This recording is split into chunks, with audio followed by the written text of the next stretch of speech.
வணக்கம் மகளே. தமிழக அரசு இன்று வெளியிட்டுள்ள 5 முக்கியமான அறிவிப்புகள் என்னென்ன என்பதை பற்றி தான் நம்ம இந்த வீடியோவில் பார்க்க போகிறோம். ஸோ முடிந்தளவுக்கு இந்த வீடியோவை ஸ்கிப் பண்ணாமல் முழுமையாக பாருங்கள்.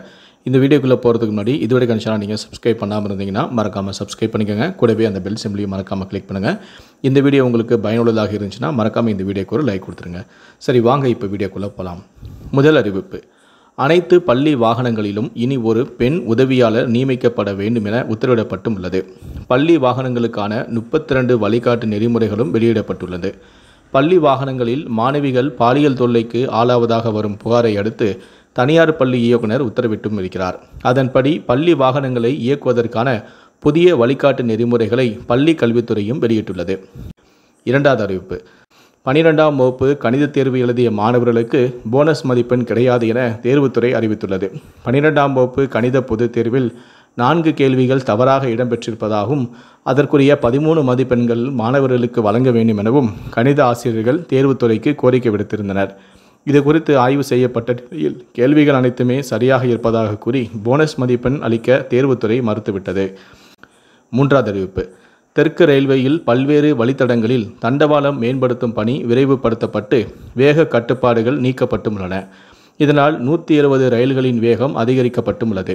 தெற்கு ரயில்வேயில் சென்னை, திருச்சி, மதுரை, சேலம், பாலக்காடு, திருவனந்தபுரம் ஆகிய 6 கோட்டங்களில் உள்ள முக்கிய வழித்தடங்களில் இயக்கப்படும் ரயில்களின் வேகத்தை அதிகரிக்க தொடர்ந்து நடவடிக்கை எடுக்கப்பட்டு வருகிறது. இதற்காக கூடுதல் பாதை அமைப்பது, ரயில் பாதையின் தரத்தை மேம்படுத்துவது உள்ளிட்ட பணிகள் நடந்து வருகின்றன.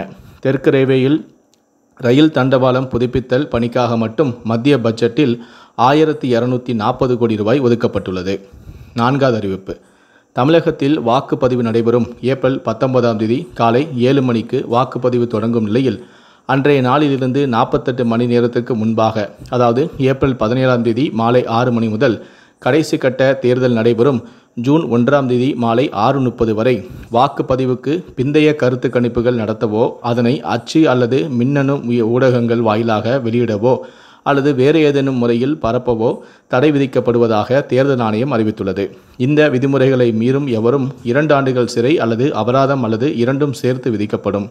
ஐந்தாவது அறிவிப்பு: தமிழகத்தில் அடுத்த 5 நாட்களுக்கு 3 டிகிரி வரை வெப்பநிலை உயரக்கூடும். ஏப்ரல் 8ஆம் தேதி வரை 5 நாட்களுக்கு வெப்பம் அதிகரித்தே காணப்படும் என வானிலை ஆய்வு மையம் தெரிவித்துள்ளது. இன்று முதல் அடுத்த 3 நாட்களுக்கு தமிழகம், புதுவை மற்றும் காரைக்கால் பகுதிகளில் வறண்ட வானிலையே நிலவக்கூடும்.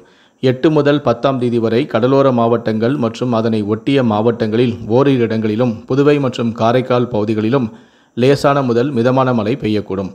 ஏனைய பகுதிகளில் வறண்ட வானிலையே நிலவக்கூடும். அடுத்த 5 தினங்களில் அதிகபட்ச வெப்பநிலையானது வட தமிழக உள் மாவட்டங்களில் ஓரிரு இடங்களில் 39 டிகிரி முதல் 41 டிகிரி செல்சியஸ் என்றும், உள் மாவட்டங்களில் சமவெளி பகுதிகளில் அநேக இடங்களில் 37 டிகிரி முதல் 39 டிகிரி செல்சியஸ் மற்றும் கடலோர பகுதிகளில் 34 டிகிரி முதல் 37 டிகிரி செல்சியஸ் இருக்கக்கூடும்.